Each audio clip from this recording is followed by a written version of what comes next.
바로 내년 봄에 서울시 재개발 곳곳에서 시한폭탄이 터질 우려가 발생되고 있습니다. 바로 일몰제가 적용이 되기 때문에 정비구역 곳곳에서 이러한 해제 사태가 발생될 우려가 크다라고 말씀을 드릴 수 있겠습니다. 먼저 일몰제에 대해서 말씀을 드리자면요. 일몰제는 시간이 지나면 해가 지듯이 법률이나 각종 규제 효력이 일정 시간이 지나면 자동적으로 없어지도록 하는 제도입니다. 입법 당시나 제정 당시의 여건이 현재와 달라져서 헌법이 만들어진 이후에 한번 법률에 대한 규제는 좀처럼 없어지지 않는 이러한 폐단을 없애기 위해서 일몰제가 적용이 된다고 말씀을 드리고 싶은데요. 재개발지에서 쓰여지는 일몰제 같은 경우에는 정비사업이 일정 기간 진행이 되지 않으면 시도지사가 이를 직권적으로 해제하도록 하는 제도입니다.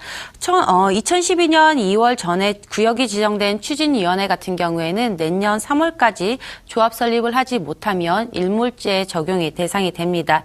이미 박원순 시장에 들어서 400여 곳에 가까운 정비구역이 해제가 되었다라고 말씀을 드릴 수 있겠습니다. 도시및 주거환경법 20조에서는 정비구역 등의 해제에 대해서 다루고 있는데요. 정비구역의 지정권자는 다음 각호의 어느 하당에 해당이 될 경우에는 정비구역을 해제해야 된다라고 하고 있습니다. 현행 도시및 주거환경 정비법, 이른바 도정법이라고 불리는 법에서는 일정 기간의 사업 지척이 없는 정비구역에 대해서는 시도지사가 이를 직권적으로 해제하도록 그 근거를 두고 있습니다.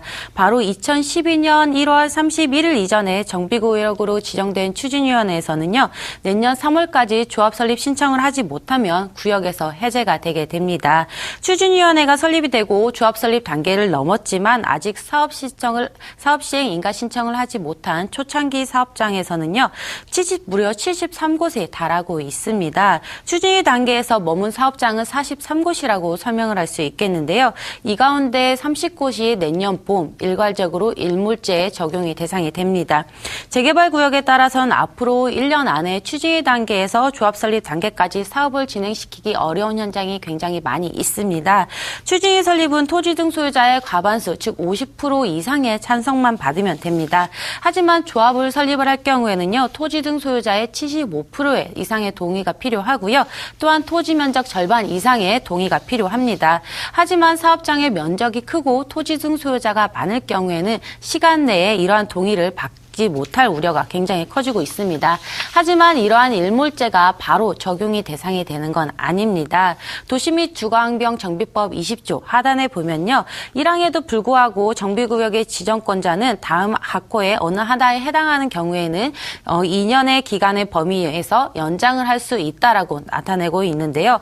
첫 번째로 토지 등 소유자의 30% 이상이 연장을 요청하는 경우와 두 번째는 정비구역의 존치가 필요하다라고 느껴지는 경우로 하고 있습니다.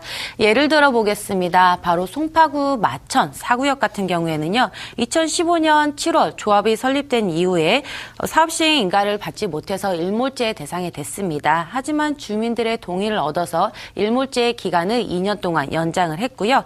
하지만 정반대의 사례도 나타나고 있습니다. 은평구 증산 4구역 같은 경우에는 일몰제 적용을 연기해달라는 소송을 했지만 대법원에서 최종 패소를 했습니다. 바로 이번 달 초에 결과가 나왔는데요. 이 구역은 조합을 설립을 하지 못해서 일몰제가 적용이 되었지만 32%의 주민들의 동의를 얻어서 일몰제 연장을 신청했지만 서울의 도시계획위원회에서 받아들여지지 않았습니다. 소송을 진행했지만 최종적으로 패소를 했습니다. 박원순 시장은 2011년 취임 이후에 철거 중심의 재개발 사업을 지향하면서 정비구역을 대거 해제해오고 있는데요.